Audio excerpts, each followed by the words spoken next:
Hello everyone, thanks again for tuning in to Tips with Tim and Max, and today we're going to be talking about Social Security benefits. It's something that a lot of people think about, and I think there's a lot of misinformation going on about Social Security, so I just want to clear a few things up with you right now.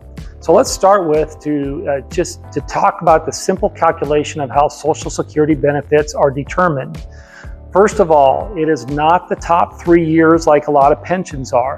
With the Social Security Administration, they look at your top 35 years of earnings. So as you get closer and closer to retirement and you are making more money at the end of retirement, it takes away some of those early years back in your teens or even in your 20s where you weren't making much money. So it's a top 35 years, and it's kind of a complicated formula after that, but in a nutshell, that's what you need to be paying attention to. If you want to dig deeper into that, we can certainly let you know how that calculation is made.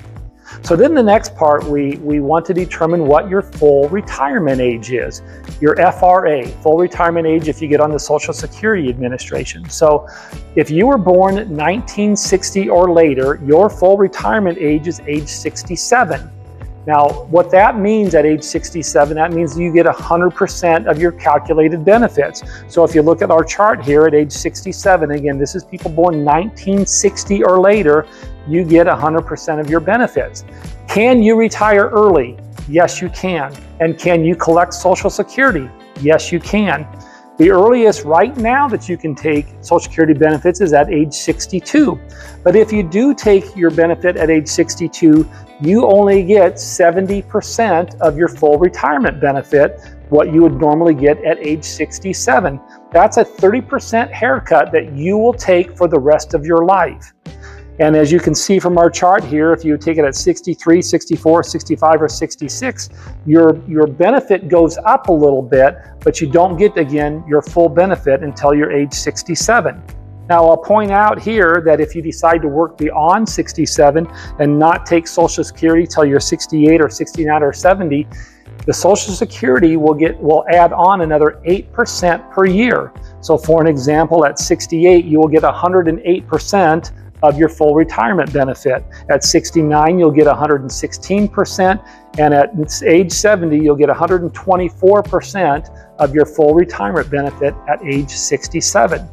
The next thing that you need to know, and this is a pitfall of taking Social Security early, especially if you want to still work or have a part-time job. If you are taking Social Security before your full retirement age, your income has to be limited. If you make too much money, you will have to give back some of your Social Security benefits. So for an example, in 2026, the maximum amount of dollars that you could earn from work is $24,480. If you earn more than that, you'll have to give back Social Security. The way that works, every $2 over that $24,480, you give back $1 of Social Security benefits, and they will true that up when you do your tax return at the end of the year. But it's a common pitfall that a lot of people aren't aware of, that your income is limited if you decide to take Social Security before your full retirement age. Now, if you were born in the late 50s, there's another schedule there. Your full retirement age is before 67. So for an example, if you're born in 1959 and you haven't started Social Security yet, your full retirement age is age 66 years and 10 months. If you were born in 1958, it's 66 years and 8 months. And so most people who are around those ages have already taken Social Security, but as the people born in 1960 are going to be 66 this year and turn 67 next year, that's when you're going to be eligible for taking your full retirement benefits. Now, the next thing to know is, what if I wanted to take Social Security at 67 and continue to work? Well, you can, and there's no limits on your income. So if you did take Social Security at 67, you can go out and make as much money as you want, and then it does not affect your Social Security benefits. The next thing you need to know about Social Security, and this is a planning event if you are married and you have a spouse that maybe has a benefit that's not as much as yours. So what happens when one person passes away? What does the surviving spouse get?